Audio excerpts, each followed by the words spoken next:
uma nora teve uma intriga com uma sogra e ela não quis liberar perdão para a sogra. Inclusive, nós mesmos, eu e a minha esposa, aconselhamos ela a liberar o perdão para a sogra.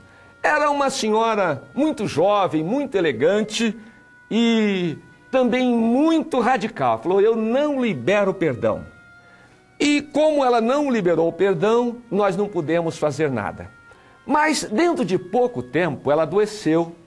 Ela contraiu um câncer na sua boca.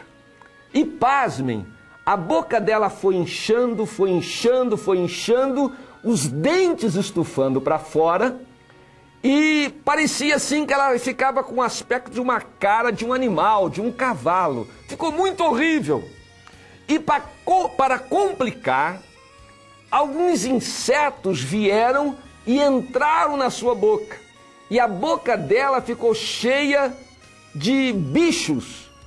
E quando nós íamos visitar essa mulher e orar por ela, o mau cheiro que estava na sua casa era contagiante. Para complicar, os demônios entraram naquela mulher. Essa mulher que antes era elegante, antes era tão jovem e antes era tão saudável, agora está prostrada numa cama e o mau cheiro tomando conta de toda a casa e o câncer acabando com ela.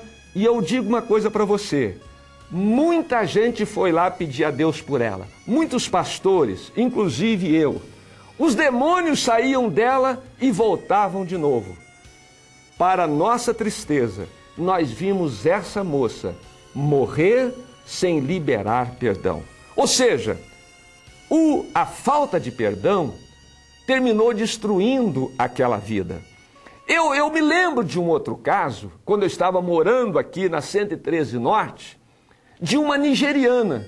Quando eu cheguei em casa num domingo após o almoço, morando no 4º andar, alguns vizinhos do 6º andar me convidaram, me chamaram apressadamente para orar por uma moça nigeriana que estava endemoniada no 6º andar. Os irmãos já tinham orado por ela. O demônio saía e o demônio voltava. Eu fui orar pela nigeriana e aconteceu a mesma coisa. O espírito maligno saiu e depois ele voltou. No momento de lucidez, eu perguntei para ela, o que está acontecendo com você? A coisa não está funcionando. A gente ora, invoca o nome de Jesus, o espírito maligno sai e depois ele volta. E ela chorando, ela me confessou, pastor, eu estava na Nigéria e fui para o altar, aguardando meu noivo vir para o casamento. E na hora que eu estava no altar, ele não chegou. E por eu ser da embaixada da Nigéria, aquilo trouxe uma vergonha muito grande para a nossa família. E eu fiquei muito magoada, muito sentida com aquela situação. E por essa mágoa, por esse rancor, por essa vergonha, eu saí da Nigéria e vim para o Brasil com essa dor no meu interior. Então eu falei para aquela moça, falei, moça, libera perdão para esse seu noivo que foi infiel com você. Mesmo que ele falhou, libere perdão. E ela chorando, ela disse, em nome de Jesus, eu o perdoo. Foi uma coisa linda. A partir daquele momento, o demônio não voltou a perturbar aquela moça, ela ficou completamente liberta, livre do espírito maligno. Por quê? Porque o Pai Nosso, ele diz assim, perdoa, Pai, as nossas dívidas, assim como nós perdoamos aos nossos devedores. Agora tem um caso mais interessante, que é quando eu estive em Recife e nós vimos de Recife para Brasília no mesmo avião, eu e um padre sentado ao meu lado. E um padre muito legal, muito prosa, ele veio falando comigo, Gerson, há pouco tempo atrás eu tive um câncer. Eu fui para o hospital me tratei daquele câncer e voltei para casa. Estava tranquilo, pensei que estava curado. Um ano depois eu volto e, para minha surpresa, o câncer tinha voltado com maior intensidade. E o padre me contando aquela história, eu prestando atenção, ele disse o seguinte: os médicos fizeram radioterapia, fizeram quimioterapia e eu voltei para casa, acreditando que estava agora livre daquele câncer. Passa mais um ano, eu volto para o hospital, os médicos fazem os exames. E o padre contando, quando fizeram os exames, viram que os focos de câncer no seu organismo tinham aumentado muito mais. E agora, desesperado, angustiado, você sabe que o ser humano, na hora dessa, ele fica sem uma esperança de uma cura, porque já era a terceira tentativa. E ele pensou consigo, bom, agora eu vou morrer mesmo. E ele lembrou do seu pai. Quando ele era adolescente, o seu pai abandonou a sua mãe e ficou com a empregada doméstica, uma empregada que trabalhava naquela casa. E ele, como adolescente, teve que assumir as responsabilidades de casa, teve que arcar com toda a despesa, ir para o seminário sozinho, e o pai ausente, e aquilo criou uma mágoa, uma dor, uma revolta no seu coração contra o seu pai. E agora ele está morrendo naquele leito do hospital.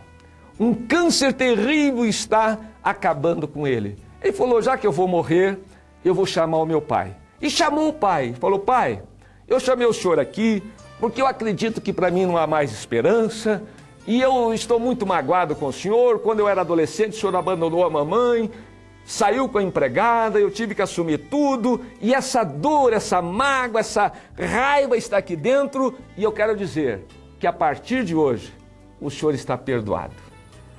O pai ficou muito feliz, abraçou aquele filho, aquele padre, e o padre, para confirmar a liberação de perdão, falou, pai, ainda vou dar para o senhor um apartamento novinho aqui dentro do Recife. Um padre bem de situação, então deu para o pai aquele apartamento. E ele me contou mais uma coisa, falou, Gerson, eu também lembrei que tinha tido uma intriga terrível, muito intensa com outro padre numa outra paróquia.